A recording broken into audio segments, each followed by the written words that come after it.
En el pequeño pueblo de San Esperanza, donde el viento susurba secretos olvidados y las casas parecen arrollers con el murmullo de los árboles, algo extraño comenzó a suceder. Nadie podía verlo a plena luz del día, pero todos lo sentían cuando la oscuridad se hacía dueña de las calles, una presencia, una sombra que se deslizaba entre las mentes dormidas, una chica que solo aparecía en sueños ajenos. Lucia, una joven de 17 años con ojos curiosos y un corazón sensible, nunca había sido una persona supersticiosa. Pero aquella noche, cuando se acostó tras un día lleno de tareas en la granja familiar, todo cambió. El air en su habitación se volvió frío, demasiado frío para ser solo el viento. Cerró los ojos esperando quedarse dormida, pero en lugar de eso, sintió una caricia helada sobre su mejilla. Abrió los ojos lentamente y vio una figura flotando frente a ella, suspendida en el air, como si la gravedad no la afectara. Era una chica, con cabellos tan negros que absorbían la poca luz de la lámpara, y unos ojos profundos, oscuros, como pozos infinitos. Su piel era pálida, casi translúcida, y su sonrisa era enigmática, una mezcla extraña entre tristeza y malicia. Lucia quiso gritar, pero el miedo le congeló la garganta. La chica solo la miraba, sin palabras, sin movimiento más que ese levangular de su cabello. Entonces, como un susurro que parecía salir de ninguna parte, una voz melodiosa y extraña le habló. No temas. Solo estoy aquí porque te busco. Antes de que pudiera responder, la figura desapareció, disolviéndose en la oscuridad de la habitación. Al día siguiente, Lucia no podía olvidar esa imagen. En la escuela, sus amigos hablaban nerviosos de sueños inquietantes, de una presencia que los visitaba mientras dormían. Algunos decían que era solo su imaginación, otros que era un castigo por pecados invisibles. Pero Lucia sabía que algo mucho más real estaba ocurriendo. Pronto, los relatos comenzaron a multiplicarse. Julian, el hermano menor de Lucia, confesó que la chica le había hablado en sus sueños, diciendo que no estaba sola y que necesitaba ayuda para encontrar la paz. Enquiajustado, Julian sentía una extraña conexión con ella, como si aquella alma perdida fuera parte de su propia familia. Lucia empezó a investigar, recorriendo las calles del pueblo y preguntando a los ancianos, buscando respuestas. Fue así como encontró a Dona Marta, una mujer sabia que vivía en la casa más vieja de San Esperanza y que conocía leyendas que nadie más recordaba. Dona Marta le contó la historia de Alma, una joven que había vivido hace más de 100 años y que había muerto de forma trágica y violenta. Alma había sido una muchacha marginada, sin amor ni protección, cuya alma se había quedado atrapada entre el mundo de los vivos y los muertos, buscando desesperadamente comprensión. Alma no es un espíritu cualquiera, dijo la anciana. Ella es la que visita los sueños, porque allí puede tocar corazones que todavía laten. Pero ten cuidado, Lucia, porque no todo lo que alma quiera es bueno. Hay dolor en ella, mucho dolor, y también rabia. Aquella advertencia caló profundo en Lucia. Sabía que debía ayudar a Alma, pero también que podría enfrentarse a un peligro mayor al que había imaginado. Aquella noche, cuando la figura volvió a aparecer en su habitación, Lucia no huyó. Esta vez, la miró directamente a los ojos y, con voz temblorosa pero decidida, dijo: ¿Quieres que te ayude? La chica, por primera vez, mostró una lágrima negra que resbaló por su mejilla como tinta en el aire. Si susurró: Pero debes estar preparada. No todos los sueños tienen un final feliz. Lucia asintio, sintiendo una mezcla de miedo y amor crecer dentro de ella. Sabía que aquella aventura cambiaría su vida para siempre. Después de aquella primera noche, la vida de Lucia comenzó a cambiar de forma irreversible.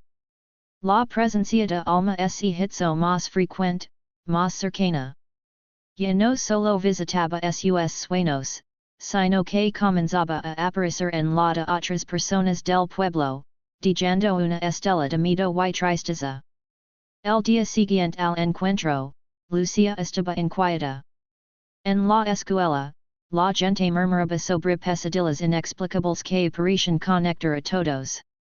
Algunos tenían sueños tan vividos que despertaban con marcas rojas en la piel, aranazos invisibles que no podían explicarse. Otros despertaban empapados en sudor, temblando y con el corazón despejado.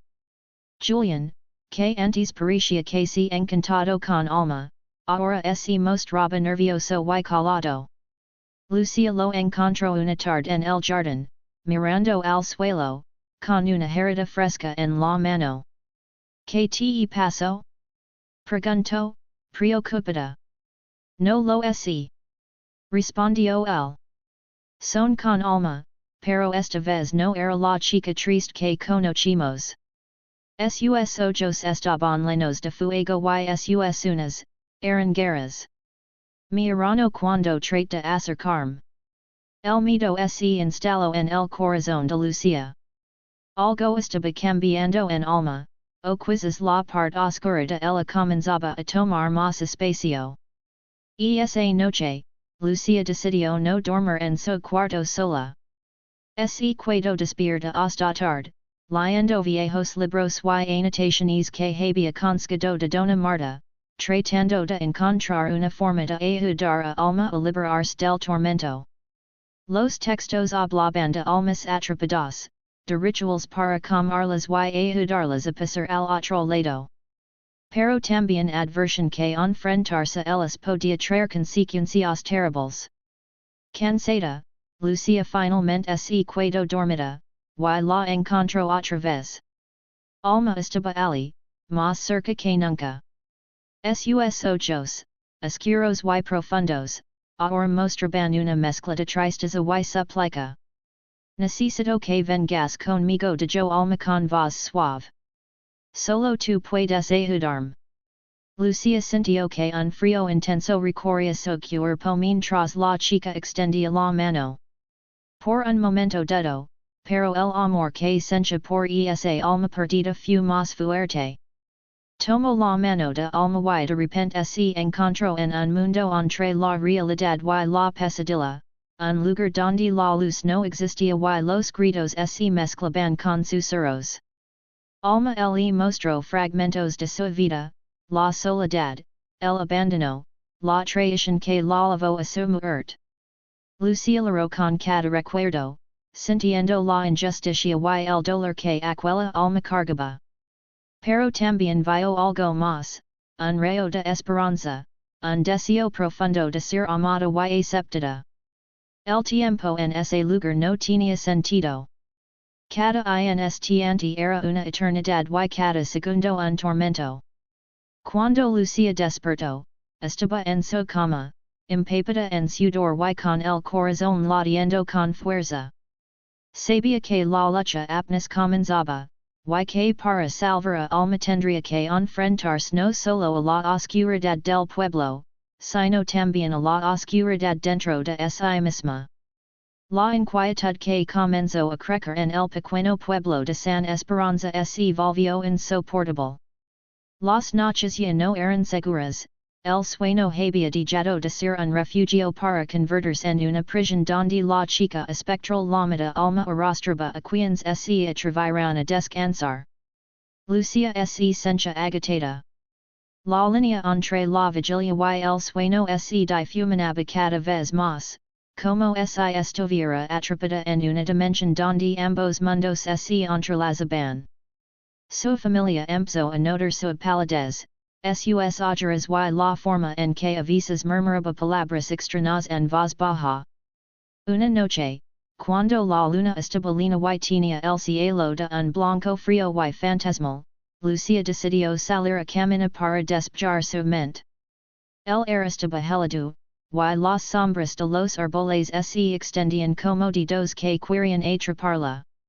El silencio era absoluto, roto solo por el crujido de sus pasos sobre la hojarasca seca. De pronto, un susurro suave y seductor se deslizó por el viento. Lucia, ven. El nombre de la chica resonó en sus oídos como un eco encantado. Sin poder resistir, Lucia siguió la voz hasta llegar al desván de la vieja casa familiar, un lugar que hasta entonces había evitado. La puerta estaba entreabierta y una luz tenue se filtraba desde dentro. Con la respiración contenida, subió las escaleras de madera que crujían bajo sus pies. Adentro, la atmósfera era densa, casi tangible. En el centro del desván, alma flotaba, envuelta en un aura espectral que brillaba con un resplandor mortecino. ¿Por qué sigues aquí? Preguntó Lucia, tratando de mantener la calma. Porque no puedo irme, respondió Alma. Hay cosas que me atan a este mundo. Cosas que todavía no entiendo. Pero tú tienes el poder de liberarme. Lucia dio un paso adelante, extendiendo la mano. Pero entonces la figura se distorsionó y una risa escalofriante llenó el espacio, haciendo que su piel se erizara. No será fácil, advirtió Alma. Porque no soy solo un alma perdida. Soy también la sombra que alimenta tus miedos, la oscuridad que se oculta en tus sueños. El desván pareció temblar. Las vigas crujieron y las ventanas se empanaron con un aliento frío. Lucia sintió que algo invisible la empujaba hacia atrás, pero se mantuvo firme. No te dejaré sola, dijo con voz decidida. Te ayudaré a encontrar la paz, aunque tenga que enfrentar todo el miedo que escondes en tu interior. Entonces, Alma desapareció en una nube de niebla negra, dejando tras de sí un silencio sepulcral. Pero en el corazón de Lucia, una llama de esperanza y valencia había nacido. Sabía que la batalla sería difícil, pero también sabía que el amor podía atravesar incluso las sombras más densas. Los días pasaban y la presencia de Alma comenzaba a dejar huellas visibles en quienes la encontraban en sus sueños. Lucia empezó a notar que aquellos que habían compartido pesadillas con la espectral nina despertaban con extrañas marcas en la piel, líneas finas y rojas que se extendían como cicatrices vivas, pero sin causar dolor. A veces, esas marcas parecían moverse, como si tuvieran vida propia. Una mañana, en la escuela, Lucia se encontró con Daniela, una compañera que había tenido una pesadilla particularmente intensa. Sus brazos estaban cubiertos por las líneas rojas, que relucían con un brillo casi sobrenatural bajo la luz del sol. ¿Qué te pasó? Preguntó Lucia, acercándose con preocupación. No se respondió Daniela, con la voz temblorosa. Anoche soñé con la chica. Estaba en una habitación oscura y me miraba fijamente. Luego, sentí que algo me tocaba la piel, y cuando desperté, estas marcas estaban aquí. Lucia miró sus propias manos, temerosa de descubrir que también empezaban a cambiar. En ese momento, el aire en la clase se volvió pesado, como si una sombra invisible se posara sobre todos. Daniela soltó un grito ahogado y cayó al suelo, convulsionando. El caos estaló en el aula mientras los profesores trataban de ayudarla. Lucia sintió que algo oscuro la llamaba desde dentro, una voz que susurraba palabras incomprensibles y le urgía a ir a un lugar, el desván de la casa donde vivía con sus padres. Esa noche, decidida a entender lo que estaba sucediendo, Lucia subió las escaleras con una linterna y entró al desván. El aire estaba frío y olía a humedad. En el centro, sobre una vieja mesa cubierta de polvo, encontró un libro antiguo que no recordaba haber visto antes. La portada tenía símbolos extraños y un dibujo de una niña con ojos vacíos. Al abrirlo, descubrió páginas llenas de rituals y oraciones, mezclados con relatos de almas atrapadas y la manera de liberarlas. Mientras leía, la sensación de ser observada crecía. Volteo hacia un rincón oscuro y aliastaba alma, su figura translúcida y triste, observándola con ojos que parecían suplicar. Lucia dijo con una voz suave. Cada marca que aparece es un fragmento de mi sufrimiento que se transfiere a los vivos. Si no hacemos algo, no solo yo estar atrapada, todos los que suenan conmigo también quedarán condenados. Lucia sintió que su corazón se rompía en mil pedazos por aquella confusión. El amor que sentía por alma, en que sobrenatural, era real y profundo. Estaba decidida a ayudarla, sin importar el costo. Pasaron horas hasta que, al amanecer, Lucia logró reunir fuerzas para comenzar el ritual que prometía liberar a alma y a todos los atrapados en su sombra. Encendió velas, dibujó símbolos de protección y comenzó a recitar las palabras antiguas que el libro indicaba. La temperatura en el desván bajó bruscamente. Una ráfaga de viento apagó las velas y alma apareció frente a ella, esta vez con una expresión serena y agradecida. Gracias, Lucia susurró. No estás sola. Un brillo cálido envolvió la habitación y las marcas comenzaron a desaparecer, dejando en la piel solo un leve recuerdo. Lucia bajó las escaleras con el alma ligera, sabiendo que todavía quedaba un camino largo por recorrer, pero que esa noche había dado un paso crucial hacia la liberación de alma y de todos los que la amaban desde el mundo de los vivos.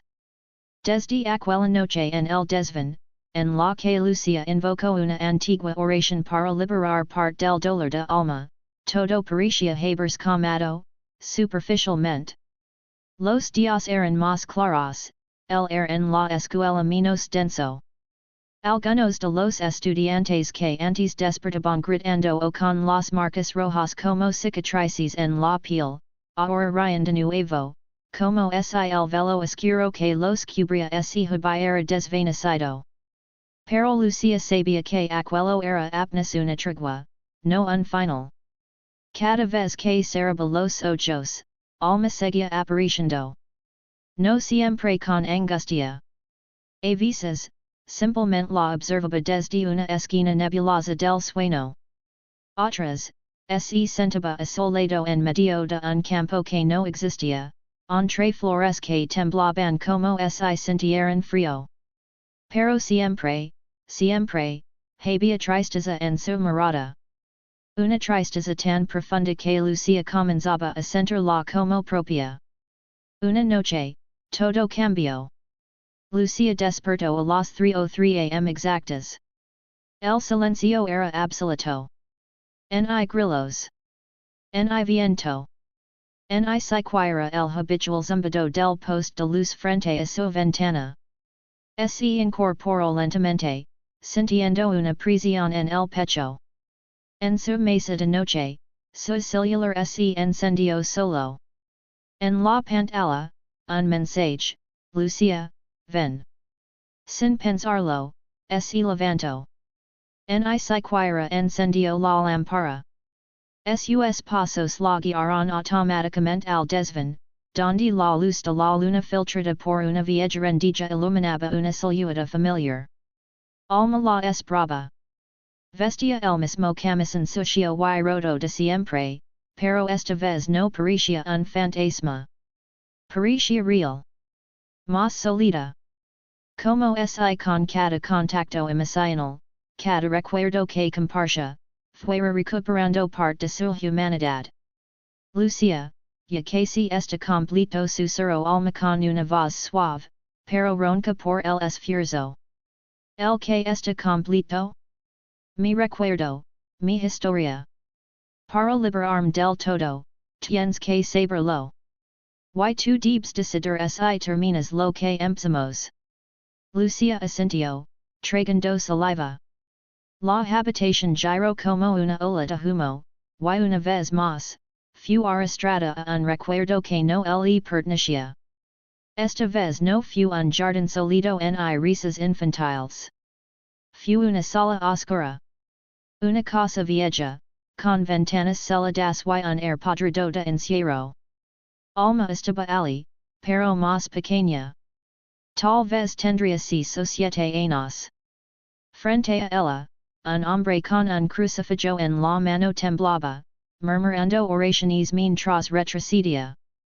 La madre de Alma, pálida y con la mirada perdida, lloraba en un rincón. No es culpa suya. Decía entre sollozos. Nació así. No sabíamos. El hombre gritaba, su cruz se rompió como si fuera de papel. Las luces parpadearon y una sombra se alzó desde Alma, gritando con una voz que no era humana. El sacerdote cayó muerto. Lucia gritó, pero nadie la escuchó. De pronto, fue arrastrada de nuevo al presente, al desván, donde Alma caía de rodillas, solozando. Ellos me encerraron aquí, bajo estas mismas tablas. Me ataron, me dijeron morir. Dijeron que era por el bien del pueblo, por su alma. Pero todo lo que quería era amor. Todo lo que necesitaba era que alguien me abrazara, me viera sin miedo. Lucia cayó también, abrazándola sin pensa. No sintió frío. Sintió calor. Lágrimas. Un corazón latiendo, aunque no debería. Yo te vio, alma susurró. Te vio como iris. No iris un monstruo. Pero algo más se movió en la oscuridad. Una tercera presencia. Una sombra que se pegó al rincón del desván como si temiera ser vista. Alma giró la cabeza lentamente. El que Miedo, el que se alimentó de mi miedo. Honesta aquí, Lucia. Nunca se fue. Lo que mataste aquella noche con la oración no fue más que un fragmento de él. Lucia sintió el piso estremecerse. Una fuerza invisible empujó las velas al suelo. Las sombras se alargaron como garras. Y del fondo del desván emergió algo alto, flaco, con ojos como carbones encendidos y una boca que no se abría, pero que gritaba sin parar. Él era mi padre. Chilló Alma con una furia que hizo temblar el chico. Él me crió, me maldijo, y ahora vine por ti. Lucia retrocedió, pero Alma no lo permitió. La tomó de la mano y le entregó algo frío, metálico. Era el relicario que había usado en el capítulo anterior, ahora con una nueva inscripción en la parte trasera, lo que nace del dolor, solo el amor puede ser. La criatura avanzaba. A su paso, las paredes se pudrían, la madera se estilaba sola, las arenas huían en tropel. Lucia gritó el nombre de Alma y sintió como su pecho ardía. En un acto desesperado, abrió el relicario, colocó el último trozo de sal y lo arrojó con fuerza al suelo, justo cuando la criatura daba un salto para devorarlas. Una explosión de luz las envolvió. No una luz cálida, sino blanca, pura, violenta. Como si todo el odio, la injusticia, la soledad y el amor truncado se concentraron en ese último instante. Y entonces, silencio. Lucia despertó al día siguiente en su cama, con las cortinas abiertas, los pajaros cantando. Miró sus brazos. Ni una marca. Ni un rastro de sombra. Pero cuando bajó al desván más tarde, encontró algo. Una pequeña flor blanca sobre el suelo, y un susurro apenas audible. Gracias, Lucia. Pronto estar lista. El amanecer apenas asomaba cuando Clara y Daniel comenzaron a preparar el espacio para el ritual. La casa, que hasta ese momento parecía un refugio entre la tormenta, se había transformado en un campo de batalla donde cada sombra podía esconder una amenaza mortal. Con manos temblorosas pero decididas, Clara extendió el viejo pergamino que Matilda le había entregado. Las instrucciones eran claras pero aterradoras, el círculo debía ser dibujado con sal mezclada con su propia sangre, y cada palabra del conjuro debía ser pronunciada con convicción, sin titubeos, porque la fuerza del amor familiar era lo único capaz de contener el mal que se ocultaba bajo aquella casa maldita. Daniel cortó un pequeño corte en su palma y vertió gotas carmesí sobre la sal, mezclándola lentamente. Clara, con lágrimas en los ojos, hizo lo mismo. Sus manos se unieron sobre el círculo mientras trazaban la línea gruesa que los separaría del abismo. ¿Estás seguro de esto? Preguntó Clara, su voz un susurro quebrado. No, pero no hay otra opción, respondió Daniel, apretando su mano. No dejaremos que esto destruya a nuestra familia. Cuando terminaron, el aire se volvió respirable. Una sombra densa surgió del sótano, como un monstruo que se alimentaba de sus miedos. Un chillido ensordecedor retumbó en toda la casa, y un oleaje de frío los envolvió. Del centro de la sombra brotaron figuras deformes, con rostros que reflejaban sufrimiento y rabia, manos huesudas buscando romper el círculo. Daniel y Clara comenzaron a recitar las palabras que Matilda le había enseñado, sus voces entrelazándose en una melodía oscura y sagrada. La sangre en la sal ardía bajo sus pies, y la línea roja parecía brillar con luz propia, haciendo retroceder a las sombras que golpeaban con furia. De repente, un grito desgarrador llenó el aire. Una figura con ojos vacíos y sonrisa torcida se lanzó hacia Clara, pero Daniel la empujó con fuerza dentro del círculo justo a tiempo. La criatura chocó contra la barrera invisible y cayó al suelo con un alarido de desesperación. A cada palabra que pronunciaban, el círculo se hacía más fuerte, y las sombras más débiles. Clara miró a Daniel, sus ojos reflejaban una mezcla de terror y amor profundo. Lo lograremos, dijo, con la voz rota. El aire vibró con energía mientras la sombra comenzó a dispersarse, pero no sin antes lanzar un último ataque brutal. De las paredes brotaron espinas negras que intentaron atravesarlos, pero la luz del círculo los hizo desaparecer en polvo. Finalmente, con un último grito que parecía partir el alma, la sombra se desvanció en un suspiro de viento, dejando solo silencio y el latir apresurado de sus corazones. Exhaustos, cayeron al suelo. Clara sostuvo a Daniel, y él le devolvió el abrazo más sincero de sus vidas. Gracias por no render, susurró ella. Por quedarte. Siempre, respondió él. El amor es más fuerte que cualquier oscuridad. Mientras la primera luz del sol entraba por las ventanas, la casa pareció respirar de nuevo, libre por fin de la maldición que la había perseguido por tanto tiempo. Los primeros rayos del sol atravesaban las cortinas desgastadas y bañaban la sala en una luz dorada, cálida, casi milagrosa. Después de la batalla contra las sombras, Clara y Daniel se encontraban exhaustos pero con una nueva esperanza que parecía irradiar desde sus almas. El desván, ahora silencioso, parecía un lugar distinto, como si las voces que antes lo llenaban se hubieran transformado en susurros de paz. Pero ambos sabian que anque el ritual había logrado expulsar la maldad, el precio había sido alto. Clara miró a Daniel y vio las marcas de la batalla, rasguños, hematomas, y mirada de alguien que ha enfrentado sus peores temores y salido victorioso.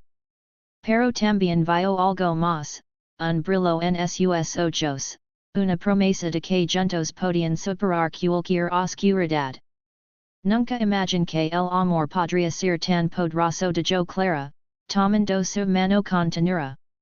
No solo el amor respondió Daniel. También la fe, la familia, y la fuerza de quienes nos precedieron. Entonces, un sonido suave llamó su atención. Provenía de debajo de la casa, del suelo mismo. Como un latido que pulsaba con vida propia.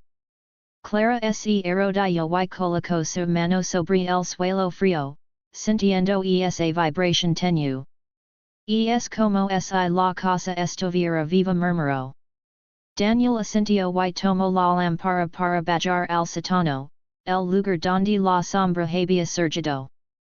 Con cuidado, Clara lo siguió. El aire era fresco, impregnado de la tierra húmeda y un aroma a madera vieja. Ali, en la penumbra, encontraron un pequeño ataúd de madera, cuidadosamente talado con símbolos que reconocieron del libro de Matilda. Sobre él, una rosa marquita y un lazo de encaje. La abuela duerme la casa susurró Clara, emocionada. Ella nos protegió desde aquí, manteniendo la oscuridad area. De repente, la lámpara tembló y la habitación se iluminó con una luz suave, como la de una vela. Y, en un instante fugaz, la figura de Matilda apareció, sonriente y serena. Mi tiempo aquí termino dijo con voz dulce. Pero mi amor permanece con vosotros. Clara sintió una paz profunda inundar su corazón mientras la figura desaparecía lentamente, dejando tras de sí una calidez que se extendía por todo el sótano. Regresaron a la superficie y con el alma renovada. La casa ya no era un lugar de miedo, sino un hogar donde la historia de su familia se entrelazaba con la promesa de un futuro luminoso. Afuera, el sol brillaba con fuerza, y en la distancia, los primeros pajaros cantaban una melodía de esperanza. Clara abrazó a Daniel y susurró. Gracias por quedarte conmigo en las voces del desván. Siempre estar aquí respondió él, en cada susurro, en cada latido. Y así, en la casa que alguna vez estuvo oscura y silenciosa, el amor y la luz encontraron su lugar, más fuertes que cualquier sombra.